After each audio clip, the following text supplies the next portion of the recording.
50 Cent seems to have just made one of the biggest revelations in hip-hop history while Diddy's trial is still going on. He has solved the decades-long mystery by saying that Diddy killed Tupac.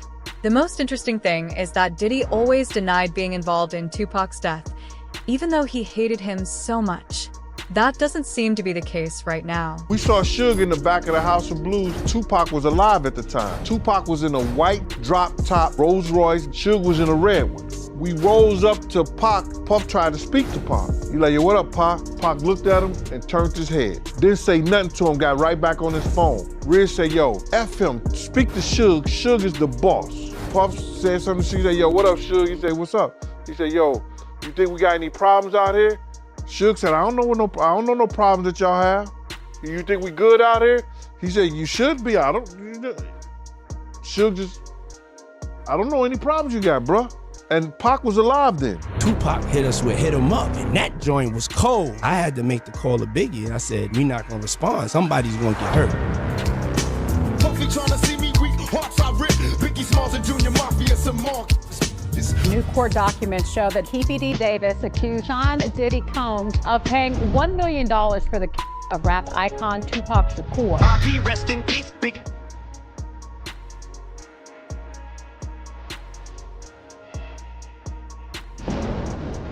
This week's trial saw the name 50 Cent come up in witness testimony. There's a very good chance that the FBI will look into the murder of Tupac. Capricorn Clark, Diddy's old employee, is the one who raised him. She started out as his assistant and worked her way up to a high-level position at Sean John, his clothing company. From 2004 to 2018, she worked for Diddy. She saw a lot back then.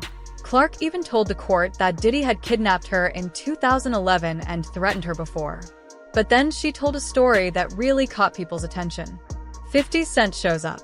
Right now, we came back to some explosive testimony from Capricorn Clark, who is a former employee of Sean Combs. She worked for him on and off from 2004 through 2018, starting as one of his personal assistants and making her way up to head of marketing for Sean John. She said she was working for him, that some of Sean Combs' jewelry from the celebrity jeweler Jacob the Jeweler had gone missing. She said that one of Sean Combs' security guards, Uncle Paulie, picked her up from her home and brought her to a deserted building in New York City. She explained that Sean Combs' security guard, again, Uncle Paulie, would pick her up every day at her home, bring her to this deserted building, would leave. She was locked in, forced to take this lie detector test. She said that she was petrified, and he said that if she did not pass the lie detector test, that they were going to throw her into the East River. She also said that as a personal assistant,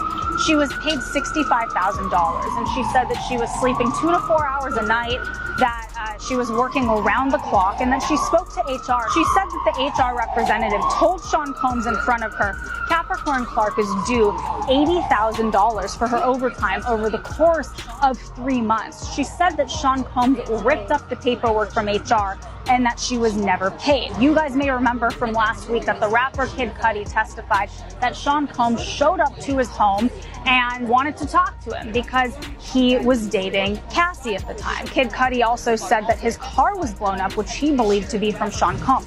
Well, Capricorn Clark was there that day when Sean Combs allegedly broke into his home. Capricorn Clark said that Sean Combs showed up at her home with a gun, kidnapped her, forced her to go into the car with the gun on his lap, and they went to Kid Cudi's house and broke in. That is when Capricorn Clark called Cassie Ventura, who was with Kid Cudi, informed him that he was in his house. So now we're getting not only threats, not only alleged acts of violence with that gun, but also corroboration of Cassie Ventura's testimony and Kid Cudi's testimony. Now, after that incident, Capricorn Clark testified that she spoke to Harv Pierre, who was the head of Bad Boy Records. She told him that Sean Combs kidnapped a gun, broke into Kid Cudi's house, said he wanted to kill Kid Cudi and beat Cassie Ventura all in one day. Then, a few months after, she was actually terminated from that. Before joining Diddy's team, Clark worked at Death Row Records. That is Death Row, for sure. The one that Suge Knight, Diddy's longtime enemy, ran. She knew Suge because her friend had a child with him. She says that Diddy freaked out when he found out that Diddy and his bodyguards had taken her to Central Park after dark one night and told her something scary. And she said actually on the first day of the job, she was taken to Central Park. And you might think, oh, we're going to go to Central Park. It's going to be great. But that's not really how she described her first day on the job. She said she went there with Sean Combs, Diddy, and she also went there with Paul Alford. Now, who is Paul Alford? He's actually the security guard that we've known about for a number of testimony, right? But she's actually talking about Uncle Paulie. And so she said that she was brought to Central Park with them. And then she kind of gets into why they would go to Central Park. And it was essentially to threaten Capricorn Clark. Why? Because she actually used to work with Death Row. And who was the CEO of Death Row? That is Suge Knight, one of Diddy's many arch nemesis. And so she said that she described her previous relationship with Suge Knight as he is actually the father of her best friend's children. So she does not have a personal, like, intimate relationship with Suge Knight necessarily, but she just knows of him and knows him a little bit closer, mainly because of her best friend, and that he is the father of her best friend's children. And so when she was taken to Central Park around this time, this being in 2004, she said that Diddy told her if she had anything to do with Suge Knight. Then there was an objection raised in court. The defense obviously objecting to that statement, but the government continued to ask her about this alleged threat, and she being Capricorn Clark had explained that Diddy was relatively calm while delaying this kind of message to her. She said that during this kind of meetup at Central Park, or during this meeting, that Uncle Paulie said nothing. He was calm as well too. He was a little stoic from her description of it. And she said, as far as the response to the threat goes, she says, well, we'll just have to. But that wasn't all. She also talked about something that happened at an MTV press conference where 50 Cent was there. She said that after the event, she got into a lift with Diddy and Chris Lighty, who was at the time awkwardly managing both Diddy and 50. I don't like how things keep changing. Clark says that Diddy told Lighty, "I like guns." The courtroom was quiet. The prosecutor wanted to know who Diddy was. Clark said it was 50 Cent. The feud between 50 and Diddy is not new. 50 Cent claimed in a 2006 diss track that Diddy knew who killed the infamous Big, also known as Biggie.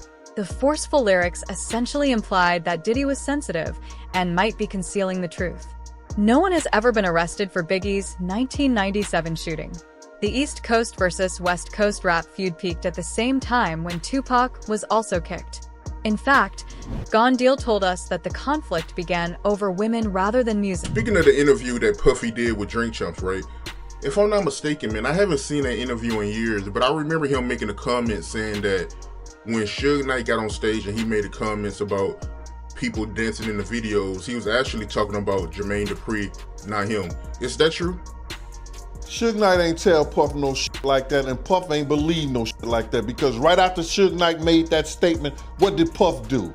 He got on stage, because if a brick hits you, say ouch. He got on stage and spoke on it. You know, another executive come up here speaking on that. I love Dr. J, I love what they doing. I get Death Row, they props in the whole 9 yards. If he thought he was talking about Jermaine Dupri, why the fuck would he spin and say something right then and there? Why would he say something? He knew it was about him. That's why he got on stage and said what he said, bro. Didn't he say that right after what Suge Knight said?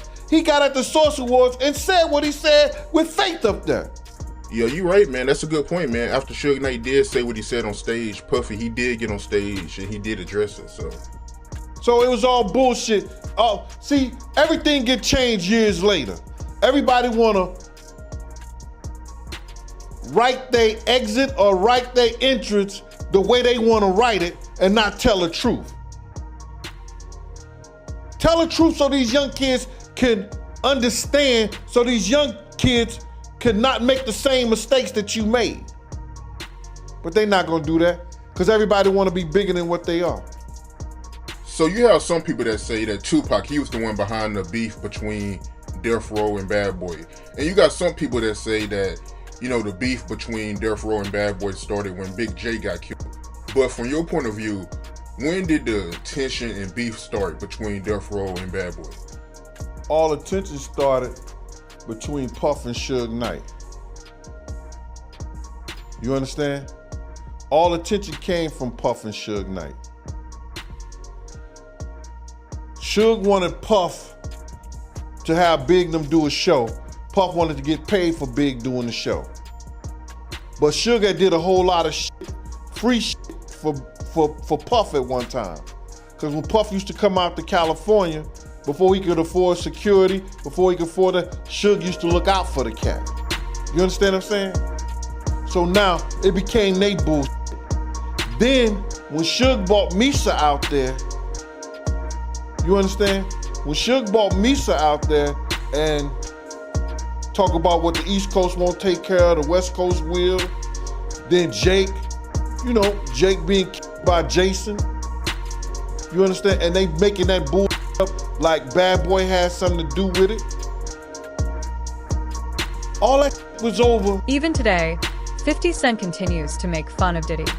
50 wrote on social media that Diddy was involved in Tupac's murder last year after a man named Keith D was jailed in connection with it. They called Diddy Brother Love and joked that it would get messy and that it was time to seek a lawyer. Diddy, on the other hand, has disputed all of this.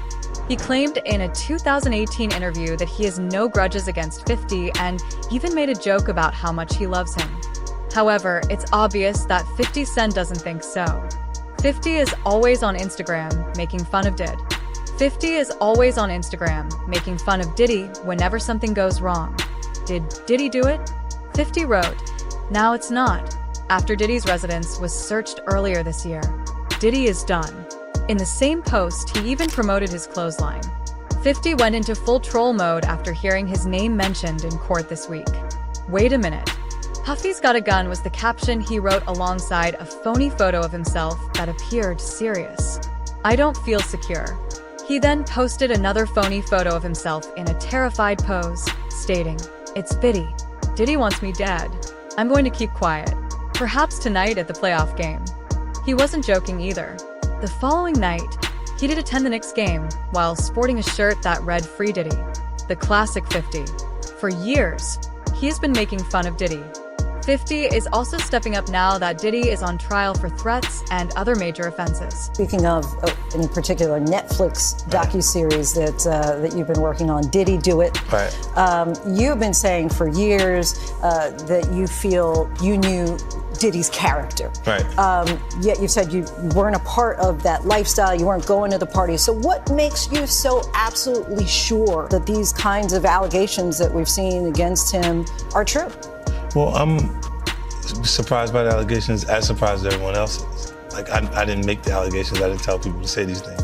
It comes out, I see it in the news like everyone else, but I did feel uncomfortable with the way you represent the idea of going to these projects. To come party with me. Yeah.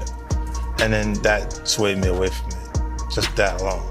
So you didn't realize as much stuff was coming. Like, when I seen today, it was allegations of 3 men that said he drugged them, and it's a long time, to be honest with you. Like, when people don't remember being violated for 20 years, it makes me feel a little hard. What are your thoughts on the allegations against Jay-Z? That was interesting. When I was saying things, not knowing exactly what I was saying, but I was going with, like, where's Jay at? He's mad quiet. Like, while the Puffy thing was going on. But it's obvious now that his team was being made aware that he was in those allegations. The trial is anticipated to continue for at least another month, and all of the most recent information points to Diddy's demise. Shortly after the release of a video purportedly showing Diddy assaulting his ex-girlfriend Cassie, a lady going by the name Jane testified before the jury on Monday about a violent altercation she had with him. At Combs' Miami home in May 2024, when the Cassie video first aired on CNN, and she said Combs even showed her a draft of the statement that he was going to post to Instagram apologizing for it, and the jury heard her say that she didn't think he was being genuine. When she later heard and saw that Instagram post, the defense objected. The judge instructed the jury to disregard that testimony.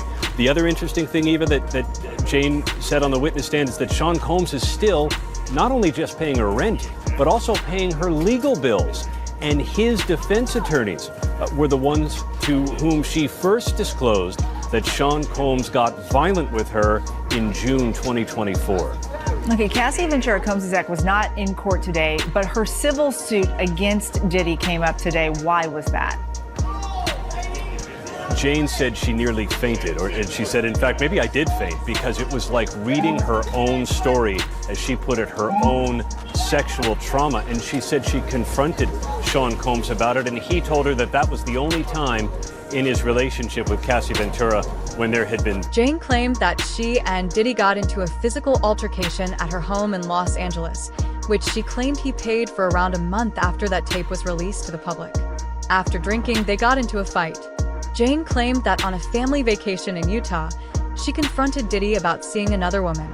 Jane claimed that she once banged Diddy's head against a marble counter as he knelt down to tie his shoe. Prosecution, because when you combine it with that she's on the stand, and remember, I'm in a main courtroom where she's testifying, she is talking so softly, she refuses to look up even at the person that is asking her the questions, and she is crying like every 5 minutes. So when you combine him talking so aggressively to her in these voicemails, like to us it'd be like, no, you ain't talking to me like that.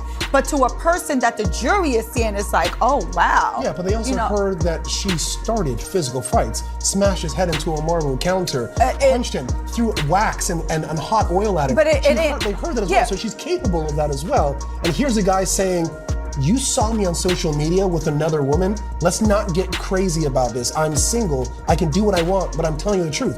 Again, that doesn't sound criminal. I think that rings truer in people's ear as something they've heard before of a trifling man. But also, they're not looking at that testimony singularly. They're looking at the entire case. They're looking at the Cassie video, so they're listening to everything. The audio of Diddy being completely damned in court was possibly the most stunning of all. Diddy would hold this over her head and say that he was going to take that away from her if she didn't want to participate.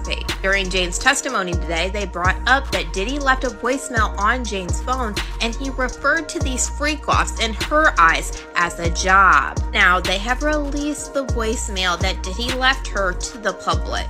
Hey, I really don't know what's going on with you, but I just want to just give you a heads up that I'm about to really disappear on you. You feel me? I'm not going to be playing these games with you at all, at all. So I don't know, you think you silent treating me, and you think I'm gonna be, nah. You'll have a rude awakening. You'll just have silence. And ain't nobody threatening you, and I ain't trying to go back and forth with no woman. You know what I'm saying? I'm telling you, I ain't got no time for no games. Where my life is at right now, I don't have no time for no games, baby girl. Me and you could be mad, I could have a spat, we could have whatever. Then after that, you better get on your job. That's really, that's all it is. Cause you got me on my job. Nah, it ain't never gonna work like that over here. You know what I'm saying? I was trying not to leave this message, but you have left me no choice. So either you go in the direction of like moving on and like that, or you like just like have me just keep moving. Ain't no threat, I'm just being clear. I can't do this with you every time. She claimed that after taking a shower, Diddy instructed her to wear lingerie and apply ice to her wound. Then he summoned a male escort. She said, Gave her a love bracelet and told her that he would send her money at the end of the trip, and not just any money, not a couple like $50 or $100, maybe even $1,000. No, it was a lot of money. It was $10,000 that he said that he was going to send her at the end of the trip just to have it, just to have $10,000, which must be pretty nice for someone to send $10,000 just because. But during the trip, Jane said that she started to use some types of drugs, including ecstasy. She said she had taken it before, but that Diddy was the one who suggested it at various points during the trip, like 10 times, as she said, and said that he had opened his hand, a pill was there, and said, take this, it'll be more fun. And then she said her body began convulsing during this trip. She fell to the sand, and that Christina Coram and the butler had to put her in a lukewarm shower. And then she said every other day that while on this trip that they would take this ecstasy pill, I should say. And so it seemed like that was kind of the start of the relationship. One, drugs, but also a lot of money kind of being thrown at her just right at the beginning. But according to Jane, she was just head over heels during this. So I don't hear trafficking yet. I don't hear that force, fraud, coercion. However, starts talking about giving drugs when having sex, other people, his associates taking care of her. You're starting to see the flavors of then maybe things of value being given in exchange for sex acts. Why do I say that? Because then she talks about a change. She talks about a change in their sex life, right? Yeah, she did, and she really started getting pretty emotional at this point, where you could hear her voice kind of shaking, as well as she started crying while she was on the witness stand. And this change in their relationship happened in May of 2021, and that was when Diddy started talking about fantasies at this point. Jane had said, he wanted me to talk about other men. Do you like what you see? Pretend it's here. And this is while the two were watching pornography together. She had explained that Diddy was the one who initiated the fantasy talks, and that around this time, Jane had been awake for 24 hours. She was doing drugs like ecstasy and... This is the second time Diddy's legal team has requested a mistrial. They handed Judge Arun Subramanian another request over the weekend. This time they claimed that Brianna Bongolan, one of the witnesses, provided false testimony. In 2016, Bongolan claimed that Diddy had thrown her over a balcony at Cassie's condo. According to Diddy's attorneys, Bongolan and Cassie both provided fraudulent information, which the government utilized to get admission of other evidence that wasn't authorized. Sean Diddy Combs' team is once again asking a judge to declare a mistrial in his and racketeering case. Defense attorneys claim prosecutors presented false evidence alleging Combs dangled a woman from a balcony in Los Angeles in 2016, saying that they can prove he was in New York City at the time. Let's bring in ABC News legal contributor Bernarda Villalona to break this all down. Thanks so much for being with us. Diddy's team claims that the woman committed perjury on the witness stand, and that's why they were asking for a mistrial. What do you make of this move? Yeah, so I was in the courtroom when this witness was testifying, and when the defense attorney, Ms. Westmoreland, confronted this witness with the travel arrangements where Sean Combs was in a different state when she alleged that she was dangled over this balcony. So in terms of what the defense is trying to do, they're trying to prevent a miscarriage of justice. They are asking the judge to step in and not to wait and see what a jury would do, because now they've shown a pattern of prosecutorial misconduct by this prosecutor. Number one, with the insinuation that Sean Combs has something to do with paying off LAPD to get rid of evidence, and now with condoning this perjured testimony. So yes, they're asking for the judge to step in now and make a decision, and not to wait to see what a jury would do. Also to remember that they're doing this now because they are doing two things. They're also trying the case in front of a jury, but if there is a conviction, they want to make sure that they have brought this issue up before this judge, so that way an appellate court can review this decision. Okay, thank you for explaining that context there. And prosecutors, they are expected to respond to the mistrial request before court resumes tomorrow. What do you anticipate will happen? So on this specific issue, I think the judge is going to deny the defense's request for a mistrial. The reason being because they're dealing with something having to deal with the credibility of a witness. The jury is the finder of fact. They are the ones that determine the credibility of witnesses. So that being the case, the judge is going to say that it's up to the jury to determine the witness's credibility, that being of Cassie Ventura, and also of this witness that supposedly gave perjured testimony. So they're going to leave it. The judge is going to let the jury to decide and going to deny the defense's request. When Diddy's team learned that fingerprint evidence had been destroyed during a vehicle bombing at musician Kid Cudi's home last month, they requested a mistrial. The request was turned down. Diddy's persistent attempts to sway the judge and the jury have also resulted in threats of banishment from the courtroom, since he continues to try to sway the judge and the jury. Breaking news. This is involving the Sean Combs trial. Senior national correspondent Laura Ingle is standing by with legal analyst Misty Maris. And Laura, you are learning Combs could potentially be removed from his trial and not allowed in the courtroom. What can you tell us? That's right, Nicole. This has just happened in the last few minutes, and this would be a huge development if he is removed for the rest of the trial. And what has happened here, as we are going through the cross-examination of one of Cassie Ventura's friends, who we've been telling you about, Brianna, who has been on the stand, Sean Combs has been, according to the judge, vigorously nodding during some of this engaging with jurors, or at least appearing that he's trying to, looking at jurors. That is not allowed. And as you mentioned, legal analyst Misty Maris is here. I'm just going to scoot her in. This is breaking news, so we're just bringing her right in because we're here at the courthouse together. You just came over to tell me what the judge said. Explain to us what this means. Yeah, so this was huge because what the judge admonished the defense team, saying that Combs had been engaging with the jury, meaning that he's making direct eye contact with the jury and having a reaction, nodding his head. The judge judge said this is jury interference. It's to influence the jury, and actually referenced that the defense was warned not only today during Bongolin's testimony, but also had been warned previously during the testimony of George Kaplan. So this feeds into a federal rule which relates to disruptive conduct by the defendant in the courtroom. And the rule says that if somebody is warned by the judge, the defendant is warned, but the conduct continues, one of the consequences could be removal from the courtroom for the remainder of the trial. And Laura, that is a huge consequence to the defense. Yeah, and all along we've been seeing Sean Combs, passing notes, and that's allowed with his defense. He's been very active. He's been paying attention, and we have heard of him nodding along during some of the testimony, but this is something different. Correct. So engagement with your attorneys, passing notes during testimony, even being a bit reactive to witness testimony, looking at the witness and perhaps having a reaction and looking engaged, all fine. It's when it comes down to engagement with jurors and something that could tend to influence them in some way. And what the court looks at is their influence or intimidation. Is that what the defendant is doing, and could it have that impact? So here the judge was taking a very strong stance. And keep in mind, from the defense perspective, that would be the most severe consequence, removal from the courtroom, because every defendant has the right to face their accusers. Gondil thinks there is more going on here than just the courtroom. Gondil thinks that Diddy might be plotting something nefarious in the courts. His mind is gone, bruh. You know what I'm saying? I seen him say stuff to the judge. I want to go to break now. And the judge said, okay, we'll break. And I'm looking like, damn.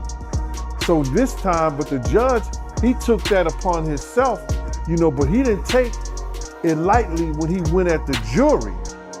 Diddy looked at the jury in a way and just started nodding his head, like when a certain person was giving their testimony. So when he was doing that, the judge immediately stopped, because it seemed like he was trying to either antagonize or he was trying to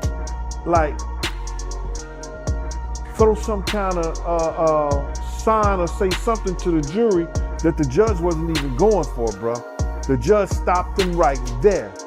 And he addressed to the lawyers, the next time Diddy makes any kind of eye contact with the jury and does nod his head, yes, no, maybe, or anything, he'll be